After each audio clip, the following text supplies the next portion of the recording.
నమస్తే ఫ్రెండ్స్. నా పేరు Chaitanya Nandigam, CEO, founder of Emblic Solutions and Emblic's Academy. So, మన ఈ వీడియోలో బీ2బీ లీడ్ జనరేషన్‌లో ఈ రెండిట్లో ఏది బెటర్ అనేది మనం డిస్కస్ చేసుకుందాం. కోల్డ్ ఈమెయిల్స్ అంటే గనక ఏం లేదు. మనకు టార్గెట్ కస్టమర్స్ ఎవరో డిఫైన్ చేసుకున్న తర్వాత, వాళ్ళ డేటాబేస్ మనం బిల్డ్ చేసుకొని రకరకాల టూల్స్ ఉన్నాయి. అపోలో.io ఉంది.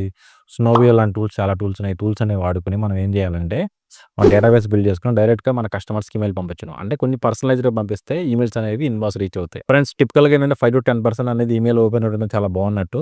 సో, సేమ్ మెసేజ్ మీరు కంటిన్యూస్‌గా పంపిస్తే స్పామ్ ఫోల్డర్స్‌కి ఎక్కువ వెళ్ళే ఛాన్సెస్ ఉన్నాయి ఫ్రెండ్స్. ఈ మధ్య కాలంలో ఏఐ టూల్స్ చాలా రావడం వల్ల మీకు పర్సనలైజేషన్ అనేది బాగా పెరిగింది. Number 2 friends, LinkedIn outreach. LinkedIn outreach ఏంటంటే మనం డెసిషన్ మేకర్స్ ఎవరో డిఫైన్ చేసుకున్న తర్వాత, మనం వాళ్ళతో కనెక్ట్ అయ్యి, వ్యక్తిగతంగా మనం కనెక్ట్ అయ్యి, మనం వాళ్ళకి మెసేజ్ పంపించి బిజినెస్ అడగటం లింక్డ్ఇన్ అవుట్‌రీచ్ అంటాం. లింక్డ్ఇన్ అవుట్‌రీచ్ అనేది రెస్పాన్స్ కొంచెం బాగుంటుంది. అలా అని చెప్పేసి ఫ్రెండ్స్, సో, మీరు ఎవరైతే ఏ ప్రొఫైల్ అయితే వాడుతున్నారో అవుట్‌రీచ్‌కి, ఆ ప్రొఫైల్ అనేది కొంచెం డీసెంట్ డెసిషన్ మేకర్ ప్రొఫైల్ ఉంటే గనుక మీకు అవుట్‌కమ్ అనేది చాలా బాగుంటుంది.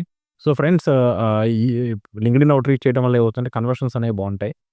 So, LinkedIn outreach, email marketing కాకుండా ఇంకా చాలా ఫనల్ చాలా ఉంది. That is starting of the funnel మన లీడ్ జనరేషన్‌లో. ఈ 2 కాంబినేషన్ వాడితే గనుక మీకు డెఫినిట్‌గా మీకు అవుట్‌కమ్ అనేది చాలా బాగుంటుంది ఫ్రెండ్స్. ఫైనల్‌గా నేను చెప్పేది ఏంటంటే, కోల్డ్ ఈమెయిల్స్ అనేది వాల్యూమ్ గేమ్. ఎంతమంది మన ఈమెయిల్ ఎంతమంది ఓపెన్ చేశారు, ఎంతమంది క్లిక్ చేశారనేది. అండ్ లింక్డ్ఇన్ అవుట్‌రీచ్ అనేది it's all about branding. So, LinkedIn outreach అనేది మన రిలేషన్‌షిప్. దీనిలో బెస్ట్ ఏంటంటే మన బిజినెస్ గోల్ బట్టి మనం డిసైడ్ చేసుకోవచ్చు. ఇంకా ఎలాంటివి కావాలా, మన ఛానెల్ సబ్స్క్రైబ్ చేయండి.